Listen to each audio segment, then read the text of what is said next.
je propose de vous aider à installer le Visiophone Bordy de chez Extel. Alors, c'est vraiment un modèle très particulier et unique, puisqu'en fait, il est vraiment adapté à la vie familiale.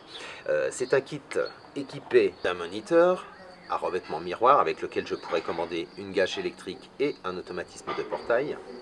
L'écran de contrôle est de petite taille mais de très bonne résolution, simplement parce qu'en fait on a laissé de la place pour un tableau magnétique, c'est-à-dire que je pourrais coller des petits papiers, pour ma famille par exemple, grâce à une série d'aimants. Il servira également de tableau effaçable grâce au stylo qui est fourni dans le kit. Et puis surtout, je vais retrouver l'horloge et la date dans un coin de l'écran. J'aurai également une platine de rue en saillie, donc très facile à installer, extrêmement fine. L'objectif est orientable et puis j'ai également des LED infrarouges afin de pouvoir identifier le visiteur la nuit.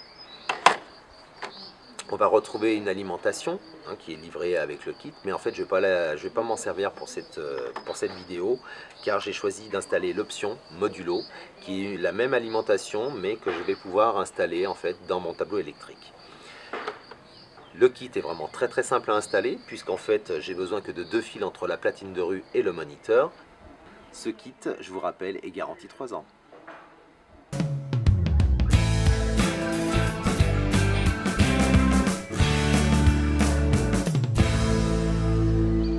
Pour installer le Visiophone, je vais utiliser une installation existante. Alors il s'avère que j'avais un modèle encastré, donc un trou. Je vais déjà préparer ma surface. Alors pour ça, j'ai plusieurs méthodes. Soit je vais reboucher, je repeins le pilier, soit je vais simplement combler avec une plaque métallique. Ce qui est important, c'est de bien repérer les fils. Alors au niveau des câbles, rappelez-vous, la section est importante. Là, il s'avère que j'ai une petite distance, une quinzaine de mètres. J'avais des câbles en 6/10, je vais pouvoir les utiliser sans aucun problème. Sinon, j'aurais été obligé de retirer mon câble pour utiliser la bonne section. J'ai préparé mon support, j'ai tiré mes fils, j'en ai profité pour faire mes trous, car maintenant je vais installer la visière. Alors la visière, n'oubliez pas, avant toute chose, c'est qu'on va mettre un joint silicone sur la moitié supérieure de la visière pour éviter le ruissellement de l'eau.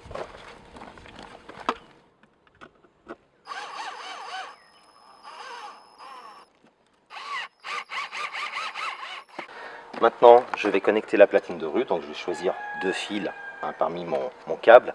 Alors ne doublez jamais 2 fils de faible section pour l'augmenter, parce qu'en fait là vous allez modifier l'impédance et vous risquez d'avoir des dysfonctionnements. Donc là je vais simplement choisir 2 et brancher ça sur ma platine de rue. Respectez bien le branchement, borne 1 sur borne 1 du moniteur, borne 2 sur borne 2 du moniteur, 3-4 servent pour la gâche, il n'y a pas de polarité, je vous le rappelle. 5-6, c'est un contact sec pour commander un automatisme de portail, pas de polarité non plus. Avant de remonter ma platine, je vais surtout régler l'objectif afin d'avoir un meilleur angle. Maintenant, je peux fixer la façade.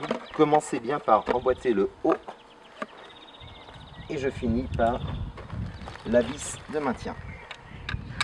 Voilà, mon installation est finalisée. Je vais maintenant pouvoir brancher le moniteur.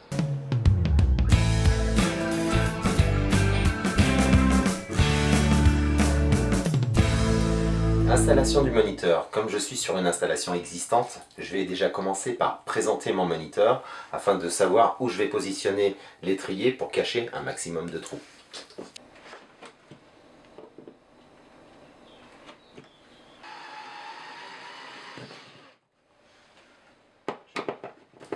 Maintenant, nous allons connecter le moniteur. Alors, rappelez-vous, suivez bien les instructions de la notice. Borne 1 de la platine de rue sur borne 1 du moniteur, borne 2 sur borne 2. Faites très attention à vos fils, surtout comme dans mon cas, vous avez un boîtier de dérivation quelque part, repérez bien les couleurs. L'alimentation, je vous ai dit que j'allais utiliser l'option modulo, mais j'ai quand même besoin du cordon du bloc qui est livré avec.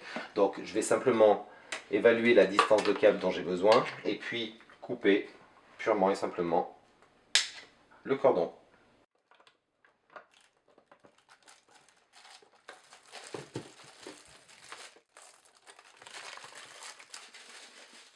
Je vais maintenant installer l'alimentation dans mon tableau. Alors je lui trouve un emplacement bien protégé par un différentiel. Modulo, faites très attention. C'est-à-dire qu'en fait, il a une polarité, d'accord? Donc respectez bien cette polarité. Le câble en provenance du moniteur, qui alimente le moniteur, est repéré par un liseré blanc. Donc attention, le liseré blanc va sur la borne plus du 17 volts du modulo. Le fil noir va sur la borne moins. Voilà, l'installation de mon alimentation est finalisée. Je vais maintenant pouvoir mettre le courant et vérifier que mon système fonctionne.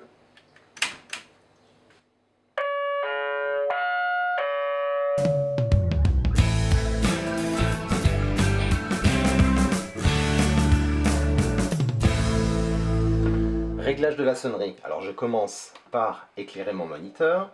Et sur le côté gauche du moniteur, j'ai un petit bouton qui va me permettre de sélectionner la mélodie que je veux entendre lorsqu'un visiteur arrive.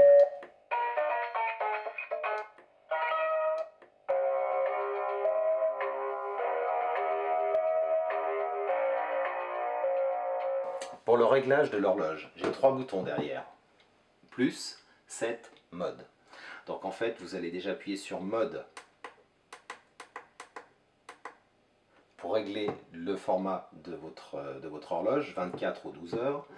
Vous modifiez par plus, vous validez par 7, et là maintenant je vais pouvoir régler l'horloge.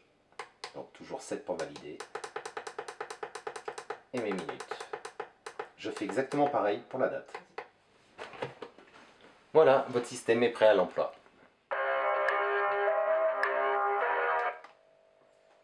Bon, la vidéo fonctionne, le son aussi? Oui, ça marche, je vais ouvrir le portail. Ouais.